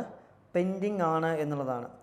ഇനി ഇതിൻ്റെ സജഷൻസ് എന്തൊക്കെയാണെന്ന് ചോദിച്ചു കഴിഞ്ഞാൽ എന്താണ്? Need to create a secure data platform, engage citizen policy decision. അതായത് സിറ്റിസൺസിന് പോളിസി ഡിസിഷൻസ് എടുക്കുന്നതിന് വേണ്ടിയിട്ട് എന്ത് ചെയ്യുക? ഒരു എൻഗേജിങ് ആയിട്ട് എന്തുണ്ടാക്കുക? പ്ലാറ്റ്ഫോം എന്ത് ചെയ്യുക? ഉണ്ടാക്കുക. അതുപോലെ തന്നെ AI പ്രൊവൈഡ് ഗ്രിവൻസ് റെഡ്രസൽ, അതുപോലെ തന്നെ സിവോട്ടം മോഡൽ, അതായത് proposed by second administrative reforms commission public service ഡെലിവറിക്ക് വേണ്ടി കൊണ്ടുവരും. ഇതൊക്കെയാണ് സജഷൻസ് നിങ്ങൾ നോക്കേണ്ട ആവശ്യമില്ല, ഞാൻ ജസ്റ്റ് പറഞ്ഞു എന്നേ ഉള്ളൂ. പക്ഷേ ബാക്കിയുള്ള ഇത്തരം ഇനിഷ്യേറ്റീവ്സ്, അതുപോലെ തന്നെ UN-ൻ്റെ 8 പ്രിൻസിപ്പിൾസ് ഒക്കെ എന്ത് ചെയ്യണം? നമ്മൾ പ്രധാനമായിട്ടും എന്ത് ചെയ്യണം? നോക്കി വെച്ചിരിക്കണം. അതെന്താണ്? ഇമ്പോർട്ടൻ്റ് ആണ് എന്നുള്ളതാണ്. ക്ലിയർ? നെക്സ്റ്റ് വൺ ആണ് ഇത് മാർക്കറ്റ് എക്കോണമി. എന്താണ്? Vietnam has agreed that united station administrations of probability reclassify its status from non market economy to market economy. Okay, ഇവിടെയാണ് നമുക്ക് എന്താണ് മാർക്കറ്റ് എക്കോണമി എന്ന് നോക്കാനുള്ളത്. എന്താണ് മാർക്കറ്റ് എക്കോണമി എന്ന് വെച്ച് കഴിഞ്ഞാൽ it is a system in which production decision and the prices of goods and services are guided primary by the interactions of consumers and businesses. അതായത് എന്താണ്? കൺസ്യൂമേഴ്സിൻ്റെയും അതുപോലെ തന്നെ ബിസിനസ്സിൻ്റെയും ഇൻട്രാക്ഷൻസിനനുസരിച്ചിട്ടാണ് എന്ത് ചെയ്യുക? ഉദാഹരണമായിട്ട് സാധനങ്ങളുടെ വില അല്ലെങ്കിൽ അതിൻ്റെ ഡിമാൻഡൊക്കെ തീരുമാനിക്കപ്പെടുക. ഉദാഹരണമായിട്ട് the law of supply and the demand is allowed to determine what is available and what price. അതായത് നമ്മൾ പറയുന്നില്ലേ, ഡിമാൻഡ് കൂടുമ്പോൾ സപ്ലൈ കുറയുന്നു, അല്ലെങ്കിൽ സപ്ലൈ കൂടുമ്പോൾ ഡിമാൻഡ് കുറയുന്നു എന്നൊക്കെ പറയുന്ന കാര്യങ്ങൾ. അതുപോലെ തന്നെ a market economy gives enterprises to freedom to pursue profit by creating new products and the freedom to fail they misread the market. അതുപോലെ തന്നെ എന്താണ്? ഇതിൽ ഫ്രീഡം ഉണ്ടായിരിക്കും അവർക്ക് അവരുടേതായ പ്രൊഡക്റ്റുകൾ ഇൻട്രൊഡ്യൂസ് ചെയ്യാനും അതുപോലെ തന്നെ എന്താണ്? അതിൽ നിന്ന് ലാഭം ഉണ്ടാക്കാനും എന്താണ്? പൂർണ്ണമായ ഫ്രീഡം ഉണ്ടായിരിക്കുന്നുള്ള ഏതിൻ്റെ പ്രത്യേകതയാണ്? മാർക്കറ്റ് ഇക്കോണമിയുടെ എന്താണ്? പ്രത്യേകതയാണ് എന്നുള്ളതാണ്. ക്ലിയർ? അപ്പോൾ ഇതൊക്കെ ഏതിൻ്റെ പ്രത്യേകതയാണ് എന്ന് ചോദിച്ചു കഴിഞ്ഞാൽ ഏതിൻ്റെ പ്രത്യേകതയാണ്? മാർക്കറ്റ് എക്കോണമിയുടെ എന്താണ്? പ്രത്യേകതയാണ് എന്നുള്ളതാണ്. നെക്സ്റ്റ് ന്യൂസാണ് എന്താണ്? 13 years of TRIPS. എന്താണ്? Recently, the World Trade Organization WTO members commemorate the 13th anniversary of Agreement on Trade-related aspect of intellectual property rights. അതായത് എന്താണ്? ട്രിപ്സിൻ്റെ എന്താണ്? 30ാമത്തെ വാർഷികമാണ് ആഘോഷിക്കുന്നത്. WTO എന്ത് ചെയ്യുന്നത്? സെലിബ്രേറ്റ് ചെയ്യുന്നത് എന്നുള്ളതാണ്. ഓക്കെ, എന്താണ് ഈ ട്രിപ്സ് എഗ്രിമെൻ്റ് എന്ന് പറയുന്നത്? The Venetian patent statute 1474 was the first codified patent system in the Europe, guaranteed investors to temporarily monopoly on new and indigenous devices. പുതിയതായി സാധനങ്ങൾ കണ്ടുപിടിക്കുകയാണെങ്കിൽ അവർക്ക് ആദ്യമായിട്ട് പാറ്റൻറ്റ് കൊടുക്കുന്ന ഒരു നിയമമായിരുന്നു ഇത് എന്ന് വിളിക്കുന്നത്. And the industrial revolution and need to international standard 19th century rapid technologies advancement created need for the harmonisation of patent laws. ഏകദേശം 19ാം നൂറ്റാണ്ടോട് കൂടിയൊക്കെ എന്ത് ചെയ്തു? ഇതൊരു ഹാർമോണൈസേഷൻ, അതായത് പാറ്റൻറ്റിൽ എന്ത് ചെയ്തു? ഒരു ഹാർമോണൈസേഷൻ എന്താണ്? കൊണ്ടുവരേണ്ടതായിട്ട് എന്ത് ചെയ്തു? ആവശ്യമായി വന്നു എന്നുള്ളതാണ്. പിന്നെ വരുന്നതാണ് ഏത്? ദ പാരീസ് കൺവെൻഷൻ 1883 എന്താണ് പറയുന്നത്? Was the first step taken by protect the intellectual work in the other countries. അതായത് എന്താണ്? ഇൻ്റലക്ച്വൽ വർക്കുകൾ പ്രൊട്ടക്ട് ചെയ്യുക എന്നുള്ള ലക്ഷ്യത്തോടു കൂടിയാണ് ആദ്യമായിട്ട് ഏത് വരുന്നത്? ദ പാരീസ് കൺവെൻഷൻ വരുന്നതായിട്ട് എന്ത് ചെയ്യാൻ പറ്റുക? നമുക്ക് കാണാൻ സാധിക്കുക എന്നുള്ളതാണ്. And the general agreement on tariff and trade GATT address the intellectual property in limited way. നമ്മൾ പറഞ്ഞു ഗാട്ട് അധികവും എന്തായിട്ട് അല്ലെങ്കിൽ ഗാട്ട് ഏതുമായി റിലേറ്റ് ചെയ്ത് പ്രവർത്തിക്കുന്നില്ല, അധികവും നമ്മളിന്ന് കാണുന്ന രീതിയിലുള്ള ഇൻ്റലക്ച്വൽ പ്രോപ്പർട്ടിയുമായിട്ട് എന്താണ് കോർഡിനേറ്റ് ചെയ്ത് അല്ലെങ്കിൽ അതിനെ കൃത്യമായിട്ട് ആരും എക്സ്പ്ലെയിൻ ചെയ്യുന്നില്ല. ഗാട്ട് എക്സ്പ്ലെയിൻ ചെയ്യുന്നില്ല എങ്കിലും ഒരു ലിമിറ്റഡ് വേയിൽ എന്ത് ചെയ്യുന്നുണ്ട്? ഇൻ്റലക്ച്വൽ പ്രോപ്പർട്ടിയെ എക്സ്പ്ലെയിൻ ചെയ്യാൻ ആര് ശ്രമിക്കുന്നുണ്ട്? ഗാട്ട് എക്സ്പ്ലെയിൻ ചെയ്യാൻ ശ്രമിക്കുന്നതായിട്ട് എന്ത് ചെയ്യാൻ പറ്റും? നമുക്ക് കാണാൻ പറ്റും. And the Uruguay round spanning from 1987 to 1994 lead the Marrakesh Agreement establishing the WTO including TRIPS Agreement. നമ്മൾ പറഞ്ഞു മർക്കേഷ് അഗ്രിമെൻറ്റിലൂടെയാണ് WTO വരുന്നത്, പക്ഷേ അതിലെന്തും കൂടി ഉൾപ്പെടുത്തിയിരുന്നു, ട്രിപ്സ് അഗ്രിമെൻറ്റും കൂടി എന്ത് ചെയ്യുന്നു, ഉൾപ്പെടുത്തിയിരുന്നു. അതായത് എന്താണ്, ഇൻ്റലക്ച്വൽ പ്രോപ്പർട്ടിയെക്കുറിച്ച് കൃത്യമായി സംസാരിക്കുന്ന എഗ്രിമെൻറ്റുകളിൽ ഒന്നാണ് ഏതെന്ന് വിളിക്കുന്നത് ഇന്ന് നമ്മൾ കാണുന്ന 4 എഗ്രിമെൻറ്റുകൾ, അതായത് WTO വർക്ക് ചെയ്യുന്ന 4 എഗ്രിമെൻറ്റുകളിൽ ഒന്നായി ഏതെന്ന് വിളിക്കുന്നത് ട്രിപ്സ് അഗ്രിമെൻ്റ് എന്ന് വിളിക്കുന്നത്. ക്ലിയർ? നെക്സ്റ്റ് വൺ ആണ് ഇത് എമിഷൻസ്. എന്താണ് ഇത് ന്യൂസിൽ വരാനുള്ള കാരണം? Recently the PwC India, a professional service network, has published a report called Navigating India's Transition to Sustainability. ഇതാണ് ഇത് ന്യൂസിൽ വരാനുള്ളൊരു കാരണം എന്ന് വിളിക്കുന്നത്. നോക്കാം, എമിഷൻസ് തന്നെ പലതരത്തിലുണ്ട്. അതിൽ സ്കോപ്പ് 1 ആണ് ഇത് ഡയറക്റ്റ് എമിഷൻസ്. അതായത് എന്താണ് ഡയറക്റ്റ് എമിഷൻ എന്ന് പറഞ്ഞു കഴിഞ്ഞാൽ എന്താണ്, direct emissions that are owned by or controlled by a company. അതിൽ നമ്മൾ വിളിക്കുന്നതാണ് ഏത് ഡയറക്റ്റ് എമിഷൻസ്. അതായത് emissions from sources that can organization owns or control directly. Organisation owns ഉള്ളതും അതുപോലെ തന്നെ കൺട്രോൾ ചെയ്യാൻ പറ്റുന്നു. For example from burning fuel in the company's fleet of vehicles, they are not electrically powered. Electrically powered ആണെങ്കിൽ അവിടെ എന്തുണ്ടാവില്ല, emission ഉണ്ടാവില്ല. പക്ഷേ companies അധികം ഉപയോഗിക്കുന്നത് എന്തായിരിക്കും, ഇത്തരം ഇലക്ട്രിക്കലി പവേർഡ് അല്ലാത്തവയായിരിക്കും. പിന്നെ സ്കോപ്പ് 2 സ്കോപ്പ് 3 ആണ് ഇത് ഇൻഡയറക്റ്റ് എമിഷൻ. എന്താണ് ഇൻഡയറക്റ്റ് എമിഷൻസ് എന്ന് പറഞ്ഞാൽ that are consequences of a company's activity but occur from source not owned by controlled by it. അതായത് എന്താണ് കമ്പനീസ് ആക്ടിവിറ്റിയുടെ ഭാഗമാണ്, പക്ഷേ അതിൻ്റെ സോഴ്സ് കൺട്രോൾ ചെയ്യുന്നൊന്നും അവരല്ല. For example emissions of a company causes indirectly that come from where energy purchases and uses it producer. Energy purchase ചെയ്യുമ്പോഴും അത് ഉപയോഗിക്കുമ്പോഴും സംഭവിക്കുന്ന ഉദാഹരണമായിട്ട് the emission caused by the generation of electricity that used in the company's buildings അതായിരിക്കാം. അല്ലെങ്കിൽ എന്താണ് all emissions not covered scope 1 or 2 created by company's value chain. For example, when the company buys, uses, disposes of products from suppliers. Okay, അങ്ങനെ പല രീതിയിൽ എന്താണ് emissions ഉള്ളതായിട്ട് എന്ത് ചെയ്യാൻ പറ്റും, നമുക്ക് കാണാൻ പറ്റും. ഇതാണ് ഇത്തരം ഒരു കാര്യമാണ് എന്താണ് ഇത് ന്യൂസിൽ വരാനുള്ള റീസൺ എന്ന് വിളിക്കുന്നത്. നെക്സ്റ്റ് വൺ ആണ് ഇത് പെരന്ന പ്രോഗ്രാം. എന്താണ് recently the secretary department of school education and literacy virtually address the first alumni meeting of Prerana programme.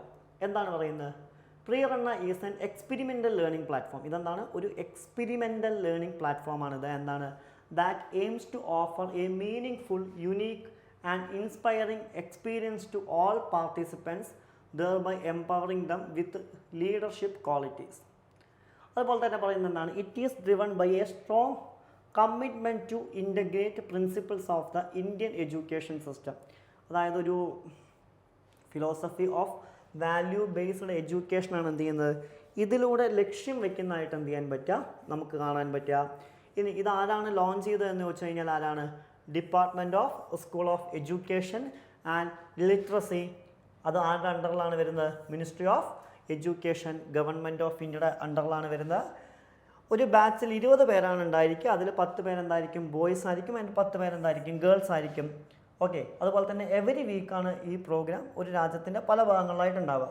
The curriculum is built around the 9 crore values like dignity and humanity. 9 crore values ആണല്ലോ ഏതൊക്കെയാണ്, ഒന്ന് എന്താണ് dignity and humanity, അതുപോലെ തന്നെ valour and courage, hard work and dedication, compassion and service, diversity and unity, integrity and purity, innovation and curiosity, faith and trust, and freedom and responsibility. ഇങ്ങനെ 9 values ആണ് ഏതിൻ്റെ ലക്ഷ്യം, അല്ലെങ്കിൽ 9 വാല്യൂസ് ആരിലേക്ക് എത്തിക്കുക, സ്റ്റുഡൻസിലേക്ക് എത്തിക്കുക എന്നുള്ളതാണ് ഏതിൻ്റെ ലക്ഷ്യം, ഈ പ്രോഗ്രാമിൻ്റെ എന്താണ് ലക്ഷ്യം എന്ന് വിളിക്കുന്നത്. ക്ലിയർ? നെക്സ്റ്റ് ന്യൂസ് ആണ് ഇത് ഇൻ്റർനാഷണൽ നഴ്സസ് ഡേ 2024. ഓക്കെ, എന്താണ് ഇത് ന്യൂസായി വരാനുള്ള കാരണം? International Nurses Day was celebrated 12th May 2024. Okay, എല്ലാ വർഷവും 12 മെയ് ആണ് എന്ത് സെലിബ്രേറ്റ് ചെയ്യുന്നത്, ഇൻ്റർനാഷണൽ നഴ്സസ് ഡേ സെലിബ്രേറ്റ് ചെയ്യുന്നതായിട്ട് നമുക്ക് കാണാൻ പറ്റുക at the Ayur Vigyan auditorium, army hospital R&R ന്യൂഡൽഹിയിലാണിത് ഇപ്രാവശ്യം സെലിബ്രേറ്റ് ചെയ്തിരിക്കുന്നത്. ഇനി ഇൻ്റർനാഷണൽ നഴ്സസ് ഡേ സെലിബ്രേറ്റ് ചെയ്യുന്നത് എപ്പോഴാണ്, ആനുവലിയാണ്. ആരുടെ ബർത്ത് ആനിവേഴ്സറി ആയിട്ടാണ്, ഫ്ലോറൻസ് നൈറ്റിംഗേലിൻ്റെ ആനിവേഴ്സറി ആയിട്ടാണ് എന്ത് ചെയ്യുന്നത് ഇത് സെലിബ്രേറ്റ് ചെയ്യുന്നത്, അവരുടെ ഓർമ്മയ്ക്കാണ് എന്ത് ചെയ്യുന്നത്, ഇത് സെലിബ്രേറ്റ് ചെയ്യുന്ന. ഇൻ്റർനാഷണൽ ലെവലിൽ തന്നെ ഒരുപാട് കോൺട്രിബ്യൂഷൻസ് ഉണ്ടായിട്ട് the international council of nurses has declared the theme for this year. ഇപ്രാവശ്യത്തെ ഇതിൻ്റെ തീം എന്താണെന്നുള്ളത് ഇൻ്റർനാഷണൽ കൗൺസിൽ ഫോർ നഴ്സസ് പുറത്തുവിട്ട് എന്താണ്, our nurses our future the economic power of care എന്നുള്ളതാണ് ഇതിൽ പറഞ്ഞിരിക്കുന്നത്. ഇപ്രാവശ്യത്തെ തീമായിട്ട് എന്ത് ചെയ്യാൻ പറ്റുക, നമുക്ക് കാണാൻ പറ്റുക. Florence Nightingale was a British nurse. അവരെന്തായിരുന്നു, ഒരു ബ്രിട്ടീഷ് നേഴ്സായിരുന്നു, സ്റ്റാറ്റിസ്റ്റീഷ്യൻ ആയിരുന്നു ആൻഡ് സോഷ്യൽ റിഫോമർ ആയിരുന്നു എന്നുള്ളതാണ്. ഇനി എന്ത് പേരിലാണ് അറിയപ്പെടുന്നത്, foundational philosopher of modern nursing എന്നുള്ള പേരിലാണ് അവർ അറിയപ്പെടുന്നത്. She became famous for her work in the nursing British and allied soldiers during the Crimean war. Crimean വാറിൽ അവരുടെ കോൺട്രിബ്യൂഷൻസ് വളരെ ഫേമസ് ആണ്. And where she earned the nickname, അവർക്കൊരു nickname ഉണ്ട്. എന്ത് പേരിലാണ് അവരറിയപ്പെടുന്നത്, ലേഡി വിത്ത് എ ലാമ്പ് എന്നുള്ള പേരിലാണ് എന്ത് ചെയ്യുന്നത് അവരറിയപ്പെടുന്നതായിട്ട് എന്ത് ചെയ്യാൻ പറ്റുക, നമുക്ക് കാണാൻ സാധിക്കുക എന്നുള്ളതാണ്. ക്ലിയർ. നെക്സ്റ്റ് വണ്ണാണ് ഇത് സുപ്രീം കോടതി judgments regarding criminalisation of politics. ഇതെന്താണ് ന്യൂസിൽ വരാനുള്ള കാരണം, recently cases alleged sexual harassment of woman from the various MP, MLA and government employees sheds light on the concerning aspect of criminalization of politics and the ethical issues involved like moral responsibility, failure to uphold professional ethics, etc. Clear?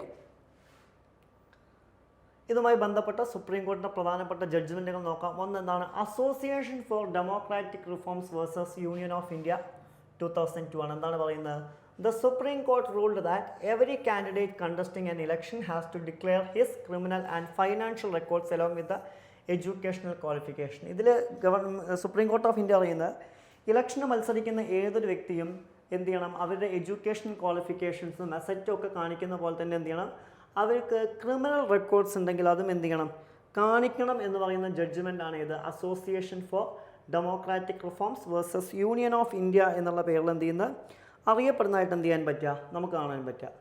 പിന്നെ വരുന്നതാണ് ഇത് PUCL versus union of India. അത് 2004 എന്താണ് judgment എന്താണ് പറയുന്നത്, the supreme court ruled that a law nullifying the requirement for the election candidate to disclosure their criminal records was unconstitutional. The court said voters have the right to know about the candidate background for fair elections. അതായത് ഇതിൽ പറയുന്നത് അവരുടെ criminal background ഒരിക്കലും ജനങ്ങളോട് പറയാതിരിക്കരുത്. കാരണം അതെന്താണ്, അൺകോൺസ്റ്റിറ്റ്യൂഷണലാണ്. ഒരു fair ഇലക്ഷന് വേണ്ടിയിട്ട് അത് അറിയാനുള്ള അവകാശം ആർക്കുണ്ട് എന്ന് ജനങ്ങൾക്കുണ്ട് എന്നുള്ളതാണ് ഇതിൽ പറയുന്നത്. PUCL versus union of India 2004 ആര് പറയുന്നത്, സുപ്രീം കോർട്ട് ഓഫ് ഇന്ത്യ പറയുന്നതായിട്ട് എന്ത് ചെയ്യാൻ പറ്റുക, നമുക്ക് കാണാൻ സാധിക്കുക.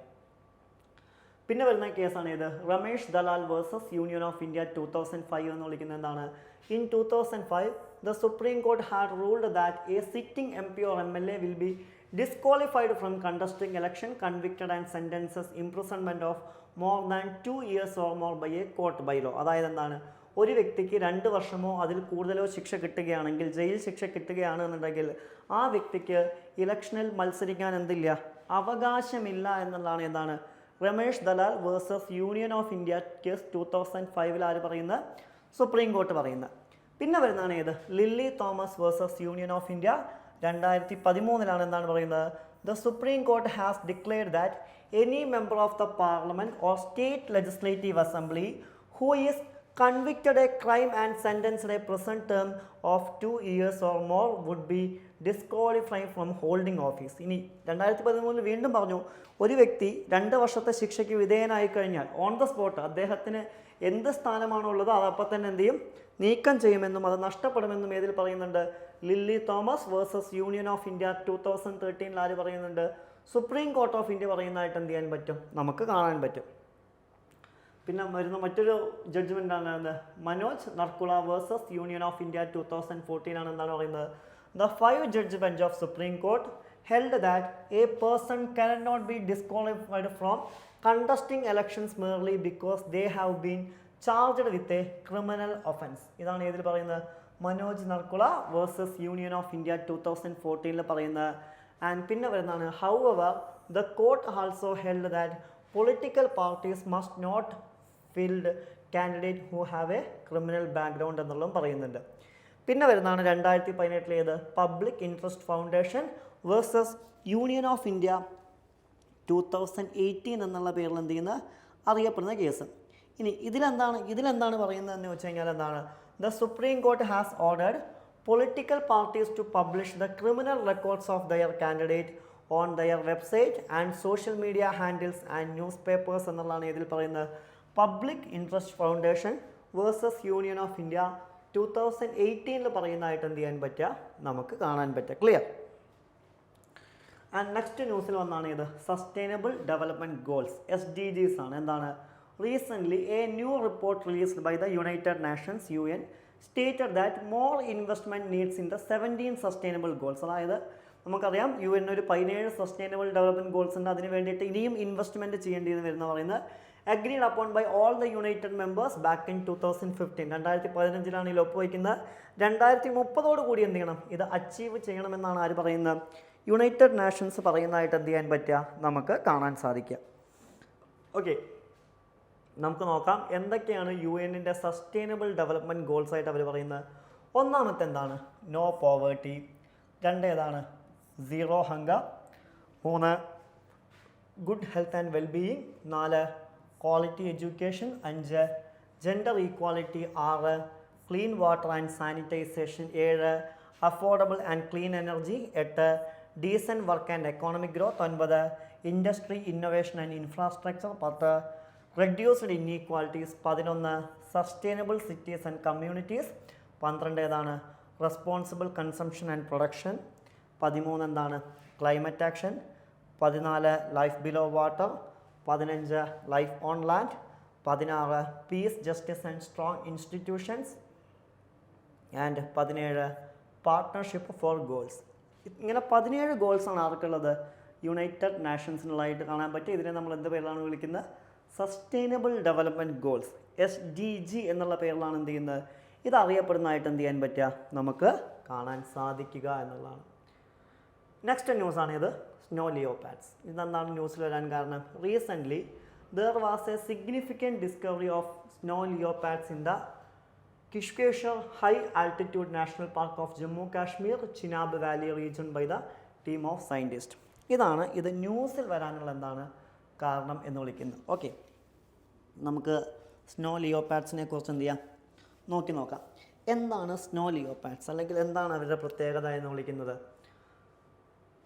ഇത് ഏത് ഹാബിറ്റേറ്റേഴ്സ് ആണെന്ന് വെച്ച് കഴിഞ്ഞാൽ mountainous ridges of central and south ഏഷ്യയാണ്. ഏകദേശം 12ഓളം കൺട്രികളിലാണ് ഇത് കാണപ്പെടുന്നത്. ഇന്ത്യയിൽ എവിടെയൊക്കെയാണ് കാണപ്പെടുന്നത് വെച്ച് കഴിഞ്ഞാൽ, ഒന്ന് വെസ്റ്റേൺ ഹിമാലയാസിൽ, ഉദാഹരണമായിട്ട് ജമ്മു കാശ്മീർ, ലഡാക്ക്, ഹിമാചൽ പ്രദേശിലൊക്കെ എന്ത് ചെയ്യുന്നുണ്ട്, കാണുന്നുണ്ട്. ഇനി ഈസ്റ്റേൺ ഹിമാലയാസിലേക്ക് പോകുകയാണെങ്കിൽ ഉത്തരാഖണ്ഡ്, സിക്കിം, അരുണാചൽ പ്രദേശ് തുടങ്ങിയ സ്ഥലങ്ങളിലും കാണപ്പെടുന്നുണ്ട്. ഇതിൻ്റെ മേജർ സൈറ്റ് ഏതൊക്കെയാണെന്ന് ചോദിച്ചു കഴിഞ്ഞാൽ ഏതാണ്, ഹെമിസ് നാഷണൽ പാർക്ക് ലഡാക്കാണ്. ഇതെന്ത് പേരിലാണ് അറിയപ്പെടുന്നത്, snow leopard capital of the world എന്നുള്ള പേരിൽ അറിയപ്പെടുന്നുണ്ട്. ഇനി great Himalayan national park Himachal പ്രദേശിൽ ഇതിനെ കാണാം. അതുപോലെ തന്നെ ഗംഗോത്രി നാഷണൽ പാർക്ക് ഉത്തരാഖണ്ഡിലുണ്ട്. ആൻഡ് കാസർഗംഗ നാഷണൽ പാർക്ക് സിക്കിമിലുമുണ്ട്. ഇതിൻ്റെ പ്രൊട്ടക്ഷൻ സ്റ്റാറ്റസ് എന്താണെന്ന് ചോദിച്ചു കഴിഞ്ഞാൽ എന്താണ്, IUCN റെഡ് ലിസ്റ്റിൽ വൾണറബിൾ ആണ്. സൈറ്റ്സ് നിയമത്തിലെ appendix 1 Indian wildlife protection act 1972 schedule 1 ഇവരെക്കുറിച്ച് പറയുന്നുണ്ട്. ഇവരുടെ കൺസർവേഷൻ എഫക്റ്റ് എന്തൊക്കെയാണെന്ന് ചോദിച്ചു കഴിഞ്ഞാൽ എന്താണ്, global snow leopard and ecosystem protection GSLEP programme. പിന്നെ ഏതാണ്, Himachal Sanrakshak community volunteer programme and project snow leopard and snow leopard conservation breeding programme Padmaja Naidu Himalayan zoological park west Bengal. ഇതൊക്കെ എന്താണ്, ഇവരെ പ്രൊട്ടക്റ്റ് ചെയ്യാൻ വേണ്ടി കൊണ്ടുവന്ന നിയമങ്ങളാണ്. ഇതിൻ്റെ ത്രെറ്റ്സ് എന്തൊക്കെയാണെന്ന് ചോദിച്ചു കഴിഞ്ഞാൽ എന്താണ്, human snow leopard conflict, climate change, അതുപോലെ തന്നെ loss of prey and habitat, poaching ഒക്കെയാണ്. ഓക്കെ, ഇത് ജസ്റ്റ് നോട്ട് ചെയ്ത് വയ്ക്കുക. ചിലപ്പോൾ എന്ത് ചെയ്യാം, ജോഗ്രഫിയിൽ നിന്നൊക്കെ വരാൻ സാധ്യതയുള്ള ഒരു ക്വസ്റ്റ്യനാണ് ഏതെന്ന് വിളിക്കുന്നത്. ഇത്തരം ക്വസ്റ്റ്യൻസ് അതും ഡയറക്റ്റ്ലി സ്റ്റാറ്റിക് GK എന്നല്ല, കറണ്ട് അഫയേഴ്സിൽ നിന്നൊക്കെ എന്താണ് വരാൻ സാധ്യതയുള്ളൊരു ചോദ്യമാണ്. നെക്സ്റ്റ് ആണ് marine products export development authority. എന്താണ് ഇത് ന്യൂസിൽ വരാനുള്ള കാരണം, recently India refuse to allegations made by US based human right group of abusive conditions at shrimp farmers in India. India stated that entire India's shrimp exporters are certified by the Marine Products Export Development Authority and there is no scope of such concerns. ഇതാണ് ന്യൂസിൽ വരാനുള്ള എന്താണ് ഒരു കാരണം. നമുക്ക് നോക്കാം എന്താണ് marine products export development authority എന്ന് വിളിക്കുന്നത്. ഇതെന്താണ്? ഇതൊരു നോഡൽ ഏജൻസിയാണ് ഇതിൻ്റെ holistic development of the seafood industry in India and the realisation of its export പൊട്ടൻഷ്യലിൻ്റെ. 1972 എന്ത് ചെയ്യുന്നത്? ഇത് നിലവിൽ വരുന്നത് ഏതിൻ്റെ അണ്ടറിൽ? Marine products export development authority acts അഥവാ MPEDA ആക്ട് 1972 അണ്ടറിൽ. ഇത് ഏത് മിനിസ്റ്ററുടെ അണ്ടറിലാണ് പ്രവർത്തിക്കുന്നത് എന്ന് വെച്ച് കഴിഞ്ഞാൽ എന്താണ്? Union ministry of commerce and ഇൻഡസ്ട്രിയുടെ അണ്ടറിലാണ് എന്ത് ചെയ്യുന്നത്? ഇത് പ്രവർത്തിക്കുന്നതായിട്ട് എന്ത് ചെയ്യാൻ പറ്റുക? നമുക്ക് കാണാൻ പറ്റുക. ഇതിൻ്റെ ഒബ്ജക്റ്റീവ് എന്തൊക്കെയാണെന്ന് വെച്ച് കഴിഞ്ഞാൽ it envisages the development of seafood production, processing, marketing, exports in ഇന്ത്യയാണ്. And the government of India recommends new standards for fishing vessels, storage premises, processing plants and the convenience based on the recommendations of MPEDA അഥവാ എന്താണ് നമ്മൾ നേരത്തെ പറഞ്ഞ നിയമം marine products export development authority act. ഇതിൻ്റെ functions എന്തൊക്കെയാണെന്ന് വെച്ച് കഴിഞ്ഞാൽ എന്താണ്?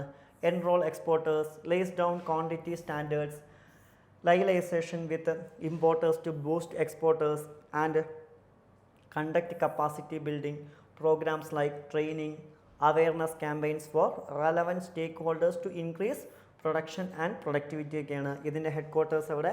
കേരളത്തിലെ കൊച്ചിയിലാണ് ഇതിൻ്റെ ഹെഡ് ക്വാർട്ടേഴ്സ് എന്ന് വിളിക്കുന്നത്. ഇതിൻ്റെ ഹെഡ് ക്വാർട്ടേഴ്സ് സ്ഥിതി ചെയ്യുന്നതായിട്ട് എന്ത് ചെയ്യാൻ പറ്റുക? നമുക്ക് കാണാൻ സാധിക്കും. നെക്സ്റ്റ് വണ്ണാണ് ഇത് government initiative related to employment. ഇതെന്താണ് ന്യൂസിൽ വരാനുള്ള കാരണം? India has been witnessing a significant surge employment in the recent years with the creation of 80 million additional job between 2017 and 18, 22 and 23. അപ്പോൾ ഇതുമായി ബന്ധപ്പെട്ട് വരുമ്പോൾ ഗവൺമെൻറ് ഇതിന് ഏതൊക്കെ പ്രോഗ്രാമുകളുടെ അല്ലെങ്കിൽ ഏതൊക്കെ സ്കീമുകൾ ഗവൺമെൻറ് ഇൻട്രൊഡ്യൂസ് ചെയ്തിട്ടുണ്ടെന്ന് നോക്കാം. ഏതൊക്കെയാണ്? Support for marginalised individual for livelihood and enterprises അഥവാ സ്മൈൽ. 2 PM ദക്ഷ് എന്താണ്? Pradhan Mantri Daksha Aur Kaushal Sampann Hitgrahi. Mahatma Gandhi national rural employment guarantee act മഹൻറേഗ. Pradhan Mantri Kaushal Vikas Yojana PMKVY. Startup India scheme, Rozgar Mela, Indira Gandhi urban employment guarantee scheme അത് രാജസ്ഥാനിലാണ്. Direct benefit transfer scheme, Pradhan Mantri Mudra Yojana. ഇതൊക്കെ എന്താണ്? എംപ്ലോയ്മെൻറ്റ് സൃഷ്ടിക്കുക എന്നുള്ള ലക്ഷ്യത്തോടു കൂടി ഗവൺമെൻറ് എന്താണ് ഇൻട്രൊഡ്യൂസ് ചെയ്ത സ്കീമുകളാണ് എന്നുള്ളതാണ്. ക്ലിയർ? നെക്സ്റ്റ് വണ്ണാണ് ഇത് government initiative related to the e-commerce എന്ന് വിളിക്കുന്നത്. According to the recent report by investment India and investment promotion and facilitation agency, India's e-commerce sector is projected to reach $325 billion by 2030. ഇതാണ് ഇത് ന്യൂസിൽ വരാനുള്ള ഒരു കാരണം എന്ന് പറയുന്നത്. ഇനി ഇതിൻ്റെ ഭാഗമായിട്ട് ഗവൺമെൻറ് കൊണ്ടുവന്ന പോളിസികൾ ഏതൊക്കെയാണെന്ന് വെച്ച് കഴിഞ്ഞാൽ ഒന്ന് എന്താണ്? FDI പോളിസിയാണ്, ഫോറിൻ ഡയറക്റ്റ് ഇൻവെസ്റ്റ്മെൻ്റ് ആണ്. അതായത് ഇ-കൊമേഴ്സിൽ ബിസിനസ് ടു ബിസിനസ് എന്താണ്? 100% FDI അവിടെ അലൗഡ് ആണ്, ഇന്ത്യയിൽ അലൗഡ് ആണ് എന്നുള്ളതാണ്. അതും ഓട്ടോമാറ്റിക് റൂട്ട് വഴി. കൂടാതെ എന്താണ്? നാഷണൽ ഇ-കൊമേഴ്സ് പോളിസി എന്താണ്? The Indian government is set to introduce a national e-commerce policy that aims to create a favourable environment for the development of the sector and driven exports. അതാണ് രണ്ടാമത്തെ. And open network for digital commerce ആണ്, ONDC ആണ്. എന്താണ്? This initiative fosters an open source e-commerce network that connects consumers, platforms and retailers, promoting transparency and interoperability ആണ് ഇതിൻ്റെ എന്താണ് പ്രത്യേകത എന്ന് വിളിക്കുന്നത്. പിന്നെ വരുന്നതാണ് ഇത് the consumer protection e-commerce rule 2020 ആണ്. എന്താണ്? The rules directed that e-commerce companies display the country of origin along side with the product listing. അതുപോലെ തന്നെ ഡിജിറ്റൽ ഇന്ത്യ ഇനീഷ്യേറ്റീവ് ആണ്. എന്താണ്? The digital India initiative has provided solid impulse to other government led initiative including Umang, startup India, Atmanirbhar Bharat which gave great potential to translate into global success. പിന്നെ India stack ആണ്. എന്താണ്? This initiative companies A set open APIs അതായത് application programming interfaces that enable government agencies, business and developers to leverage digital infrastructure for various services including e-commerce ആണ്. പിന്നെ വരുന്നതാണ് ഇത് Bharat net project. എന്താണ്? aims to provide internet connectivity in local bodies, panchayat, increasing e-commerce reach in the rural areas ആണ്. ഇതൊക്കെ എന്താണ്? ഇതിനു വേണ്ടി ഗവൺമെൻറ് കൊണ്ടുവന്ന എന്താണ് സ്കീമുകളാണ് എന്നുള്ളതാണ്. ക്ലിയർ? നെക്സ്റ്റ് ന്യൂസ് ആരാണ് വന്നിരിക്കുന്നത്? കംബോഡിയാണ് അല്ലേ. ഇതിൻ്റെ ക്യാപിറ്റൽ ആരാണ്? ഫോണം പെന്നാങ്. നമ്മളെപ്പോഴും നോക്കുക, ഞാൻ പറഞ്ഞിട്ട് ജോഗ്രഫി വരുമ്പോൾ നമ്മളെപ്പോഴും എന്ത് ചെയ്യണം? മാപ്പ് നോക്കിയിരിക്കണം. ഇനി ഇതിൻ്റെ ന്യൂസ് എന്താണ്? Cambodia formally accept the agreement on fisheries subsidies ആണ്. ഇനി ഇതിൻ്റെ പൊളിറ്റിക്കൽ ഫീച്ചേഴ്സ് നോക്കാം. ഇതിൻ്റെ ലൊക്കേഷൻ എവിടെയാണ്? Indo Chinese mainland of south east ഏഷ്യയിലാണ്. ലാൻഡ് ബോർഡേഴ്സ് എന്താണ്? തായ്ലാൻഡ് ആണ്, west and north west. Laos എവിടെയാണ്? North east. ആൻഡ് വിയറ്റ്നാം എവിടെയാണ്? South east. മറൈൻ ബൗണ്ടറി എന്താണെന്ന് ചോദിച്ചു കഴിഞ്ഞാൽ ഗൾഫ് ഓഫ് തായ്ലാൻഡ് ആണ്, സൗത്ത് വെസ്റ്റിൽ. ഇനി ജോഗ്രഫിക്കൽ ഫീച്ചേഴ്സിൽ നോക്കുകയാണെങ്കിൽ മേജർ മൗണ്ടൈൻ റേഞ്ച് എന്താണെന്ന് വെച്ച് കഴിഞ്ഞാൽ എന്താണ്? ഡാംഗ്രീക്ക് ആണ്. ഹയസ്റ്റ് പോയിന്റ് ഏതാണ്? മൗണ്ട് അറോലാണ്. മേജർ റിവർ ഏതാണ്? ദ മിയോക്കോങ് റിവറാണ്. The longest in the south east Asia ആണ്. പിന്നെ ലേക്ക് ഏതാണ് വരുന്നത്? The Tonle Sap. The largest fresh water lake in the south east Asia ആണ്. Clear. Next one, Croatia. Capital Zagreb ആണ്. എന്താണ് പറയുന്നത്? Incumbent Croatian prime minister has secured office for third consecutive ടൈമാണ്. ഇതാണ് ന്യൂസ്. ഇതിൻ്റെ political ഫീച്ചേഴ്സിലേക്ക് പോകാൻ എന്താണ്? ഇതിൻ്റെ ലൊക്കേഷൻ എവിടെയെന്ന് ചോദിച്ചു കഴിഞ്ഞാൽ എവിടെയാണ്? സൗത്ത് ഈസ്റ്റേൺ യൂറോപ്പിലാണ്. അതുപോലെ തന്നെ ബാൽക്കൻ പെനിൻസുലയുടെ ഭാഗമാണ്.